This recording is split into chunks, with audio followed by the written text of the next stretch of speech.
muita alegria estar mais uma vez nesse altar, estar nessa casa, que é onde eu congrego.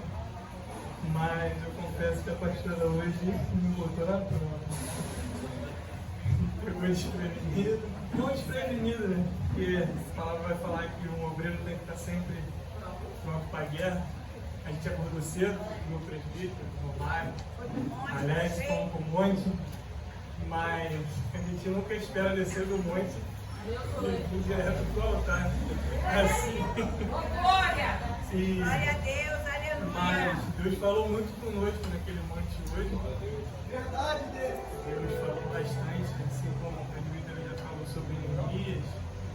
Foi a palavra que Deus, uma das palavras que Deus nos deu lá. E Deus também falou muito conosco a respeito de propósito. E eu confesso que não foi tão despreparado assim. Eu estava me fazendo de maluco. Cadê a diaconisa? Quando a diaconisa Mané estava sentada ali na cadeira, eu perguntei para ela: quem vai pegar hoje? Ela falou: presbítero. Eu falei: amém. Mas meu pai já estava falando para mim que não. Estava me fazendo de doido ali. Mas a gente, nessas horas a gente não quer escutar a voz de Deus. Glória a Deus. Amém. E a palavra que eu queria deixar para os irmãos fica no livro de João, no seu capítulo 18. É uma palavra que eu creio que muitos conheçam, que o título da palavra é Jesus no Getsemane. E fala muito sobre propósito, sobre Cristo. E hoje lá em cima do monte, quando a gente estava orando, estudando a palavra, buscando, falaram sobre uma palavra que algo, foi até o Romário que falou, e algo nessa palavra chama muito a nossa atenção, que é no verso 2, que vai falar assim: e Judas, o traidor, também conheceu naquele lugar, porque Jesus ali estava muitas das vezes com os seus discípulos. Tendo, pois, Judas recebido escolta dos principais sacerdotes e fariseus e algum dos guardas, chegou a esse lugar com lanternas, tochas e armas.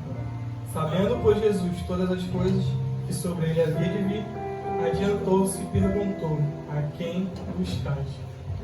Pode sentar aí. E essa é uma palavra que eu creio que muitos conhecem, que vai falar sobre a crucificação de Cristo, quando Jesus é levado ao Getsemane. E o que chamou muito a nossa atenção naquele monte, eu acho que foi por isso que eu quis trazer essa palavra hoje. Eu acho que Jesus já estava me preparando desde lá. Essa parte de Judas, que eu creio que todos conhecem, que Judas vendeu Jesus por 30 moedas de prata. E quando a gente estava falando sobre essa palavra, debatendo sobre ela, conversando lá entre a gente, algo chama muito a nossa atenção, porque aparentemente algo ruim, até a própria Bíblia vai falar, chama de Judas o traidor, a traição de Judas para a pessoa de Jesus. Mas o que eu queria falar hoje não é sobre a traição, mas em si sobre o propósito da traição. Porque nas nossas vidas tem pessoas que estão próximas a nós, tem coisas que acontecem na nossa vida que muitas das vezes nós somos traídos, ou que muitas das vezes acontecem coisas na nossa vida que vão de muito de encontro com o que a gente quer, com o que a gente busca. Mas o que eu creio que a Bíblia vem falando para a gente, eu creio que o que essa passagem está falando é porque tinha um grande propósito através dessa traição. Porque Jesus precisava ter ido para aquele madeiro, Jesus precisava ter sido crucificado, Jesus precisava morrer pelo meu e pelos seus pecados. Então, o traidor aqui, ele teve um grande papel, porque foi através da traição de Judas. Um pouco mais à frente, vai falar que estava Judas, Simão Pedro, e o versículo 10 retrata bem a parte de Simão, onde fala que Simão puxou a espada que trazia na bainha e feriu o sumo sacerdote, lhe cortando a orelha. Mas de encontro, o que Jesus fala para Simão, nesse exato momento, que era: Simão, guardai a espada na bainha, e lança uma pergunta para ele: por acaso não beberei eu o cálice que não é de Deus? E Jesus está falando ali já do propósito, porque aqui no versículo 4 vai falar que Jesus, sabendo de todas as coisas, e que ele iria sobreviver, pergunta: a quem procurais? Então Jesus, como onipotente, onisciente, ele sabe de tudo, de todas as coisas, e ele está em todos os lugares. Então ele já sabia o que iria acontecer naquele momento. Ele já sabia o que iria cumprir a partir da entrada, da vez que Judas entra por aquele jardim. Mas para João ele fala que ele não vai beber o cálice que o pai dele deu. O cálice que ele está falando aqui é a crucificação, é ir até o Getsemane, morrer pelos meus e pelos seus pecados.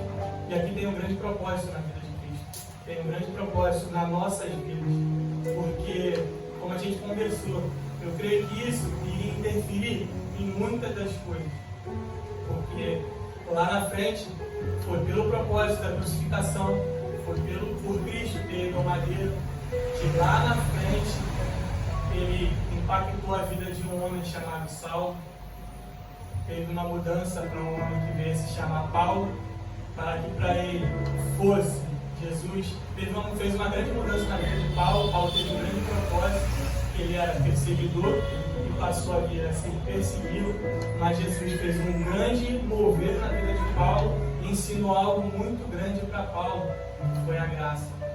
E Paulo foi um cara que entendeu, ele recebeu a graça de uma tal forma, ele entendeu a graça de uma tal forma, para que um dia ele possa vir a nos passar a graça. Ontem foi pregado aqui sobre o missionário Daniel, de uma das cartas que Paulo fala para o filho, Timóteo, e uma das cartas pastorais de Paulo vai falando muito sobre a graça abundante, sobre a graça misericordiosa de Cristo, sobre o amor que ele tem pela minha vida e pela vida de cada um que está. E nada disso teria acontecido se não fosse o traidor, aquelas 30 moedas de prata. Aquele homem que traiu a Cristo, aquele homem que estava ali, passou pelo aquele jardim para cumprir aquele grande propósito. E nas nossas vidas não é diferente. Nas nossas vidas, às vezes no meio da nossa caminhada, a gente se depara com Judas, a gente se depara com o traidor. E aí a gente se depara perguntando: Senhor, mas por quê? Senhor, quando estava caído eu estendi a mão. Senhor, quando estava sofrendo eu estava lá. Senhor, quando me pediu para orar eu estava orando. Senhor, quando me pediu para subir monte eu estava lá buscando. E agora essa facada, essa mulher aqui a gente não precisa nem falar. Eu creio que muitos conhecem a história e muitos sabem. Mas eu creio que ela sabe o propósito que Deus tem na vida dela. Eu creio que ela sabe o propósito que Deus tem na vida de cada um. E naquele momento, quando a gente se depara com Judas, quando a gente se depara com aquela punhalada, quando a gente se depara com aquela facada, eu acho que Deus, eu creio que Deus me trouxe aqui hoje para dizer para cada um de vocês: tem um propósito. De primeiro modo pode doer, pode machucar, vai muito de encontro com a gente, mas tem um propósito. E com Cristo não foi diferente, foi necessário. E ele fala para Pedro: Pedro, é necessário. Naquele grande dia, quando eu subi ao monte, ao Getsemane, é necessário. E ele vai falar, mais à frente a gente vai falar, acho que fica no livro de João mesmo, mais à frente vai falar, quando Jesus chega naquela cruz, a ponto de ser sacrificado, de ser crucificado, ele fala para Deus: Pai, por que me abandonaste? Se possível, passai de mim esse cálice. Mas eu creio que aquilo ali é o lado homem de Jesus falando, porque ele se despiu de toda a sua glória, ele desceu do céu, andou sobre a terra, ele sentiu fome, ele sentiu sede, ele chorou, ele sangrou, ele se fez 100% homem aqui nessa terra. E naquele momento, quando ele estava prestes a se entregar pela mim e pela sua vida, ele fala a Deus: Pai, por que me abandonaste? Se possível, passa de mim esse cálice. Mas se não, só que aí ele nos ensina uma grande lição: mas se não, que seja feita a tua vontade. Porque a palavra vai falar que existe um propósito na nossa vida, que é do nosso próprio coração. E a nossa Bíblia vai falar que o coração do homem é enganoso. E existe propósito na vida de cada um, eu creio que é da parte de Deus. Os dois são grandes propósitos. Sim, são grandes propósitos. Os dois têm uma grande chance de se cumprir. Sim, tem uma grande chance de se cumprir. Mas tem uma grande diferença entre esses dois propósitos. O propósito quando é do seu coração, quando o homem te promete, quando o homem fala que vai fazer, você tem uma grande chance de ficar frustrado. Você tem uma grande chance desse propósito não vir a se cumprir. Mas quando o propósito vem do coração de Deus, quando é um propósito de Deus, ele se cumpre. Ele pode demorar um dia, pode demorar um ano, pode demorar 10 anos, mas quando o propósito é de Deus, ele se cumpre na minha e na sua vida. Tem um propósito. Tem um propósito. E para todo propósito, para tudo que acontece em nossas vidas, tem um traidor. Porque a inveja, a traição, a cobiça não vem de longe. É sempre da onde a gente menos espera. É sempre daqueles que estão mais perto de nós. É sempre daqueles que estão mais perto de nós. Aquele que está ali contigo buscando, aquele que está ali contigo adorando, aquele que está ali contigo orando. Mas tem um grande ditado no mundo aí que diz que o ser humano quer te ver sempre muito bem. E é verdade, só que ele nunca quer te ver melhor que ele. Aquele que está ali sempre buscando, que está ali se destacando, que está ali tendo ênfase, é aquele que é sempre apontado, que é sempre vigiado, que é sempre falado. Porque que exagero, está rodando tanto. Eu não sei por que roda tanto. Eu não sei por que pula tanto. Eu não sei por que grita tanto. Mas só você sabe o seu íntimo com Deus. Só você sabe quando você fecha a porta do seu quarto, como vai dizer lá no capítulo 5, fecha a porta do seu quarto para o teu pai secreto. Só você sabe o que você está passando. E aí quando você chega aqui, quando você se aquebrando, quando você busca, quando você roda, grita, profetiza, sapateia, sempre tem um para falar: nossa, que exagero, pra que isso? Pra que isso? Sempre tem um para ele. Mas não fica triste não, porque Deus me trouxe aqui hoje para te dizer: tem um propósito. Tem um propósito na minha e na sua vida. Essa traição tem propósito. Jesus morreu pelo meu e pelos seus pecados, mas foi um grande propósito.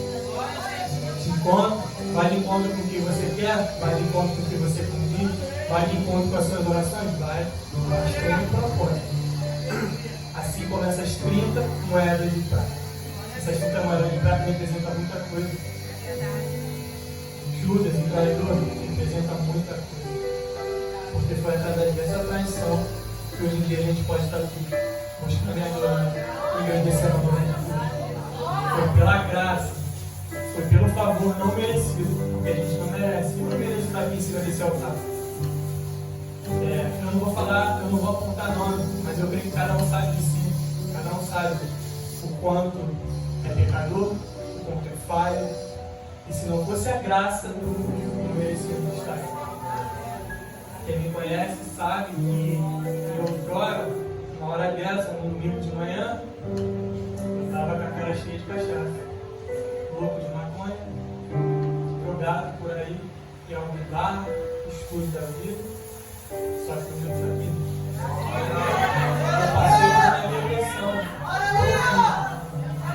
Eu passei por uma depressão profunda que eu fiquei mais de 30 dias sem sair de casa. Mais de 30 dias sem nem ver a luz do sol.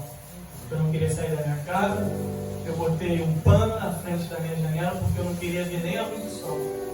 Foram 30 dias dentro de casa, bêbado, drogado, chorando, pensando em me matar, mas teve um propósito.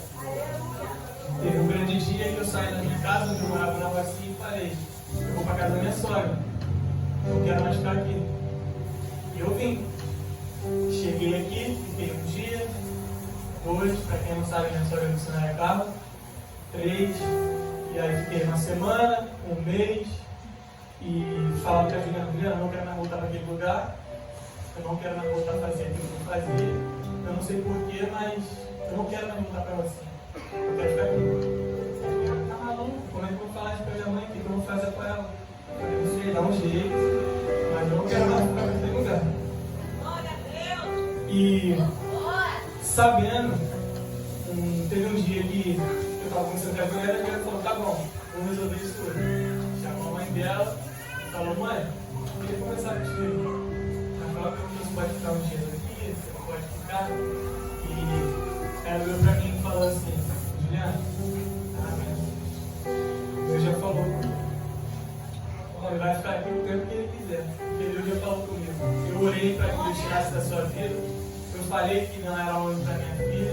Eu subi um monte, eu busquei. Mas Deus falou comigo, meu filho, eu vou cantar. O propósito é esse. Tinha um grande propósito na minha vida. E de lá para cá eles passaram 4 anos. Hoje em dia, eu, graças a Deus, eu estou na presença do Senhor.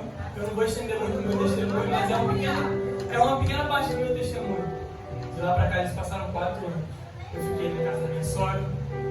Minha sogra me chamou para ir na igreja. Falou, vamos na igreja? Eu falei, vamos. Eu fui. Quando eu saí da igreja, a primeira coisa que eu fiz foi acender outro baseado. E aí bebi, fumei. No outro dia ela falou, vamos na igreja? Eu falei, vamos. Aí eu fui. Aí eu chegava na igreja, eu levantava a mão, chorava, porque aquilo falava muito comigo. E aquilo ali eu me rasgava com Deus e aquilo falava comigo. Eu falava assim, muito obrigado, é isso que eu quero. Eu chegava em casa, eu bebia, fumava. Mas teve um dia que eu cheguei para ela e falei, não quero mais. Eu não quero mais saber disso. Eu chamei minha sogra e pedi para ela pegar um pedaço de maconha que eu ainda tinha guardado na casa dela, lá atrás no quintal, e falei, joga fora. E eu não quero tocar nisso nem para jogar fora. Eu não quero mais saber disso na minha vida. E daí minha vida começou a mudar. E ela me chamava, meu filho, vamos na igreja? Eu falei, vamos. A gente passou um período em Campo Grande, fomos morar lá. Eu comecei a dever e até um dia eu aceitei Jesus. Eu aceitei Jesus não. Jesus me chamou com força, de vez. Chegou o momento que ele falou, meu filho, chega, acabou. Agora você vem ou você vem. E aí, se passaram 4 anos, eu voltei para Taquara. Hoje em dia eu tenho minha família, sou casado, tenho meu trabalho, congrego nessa igreja.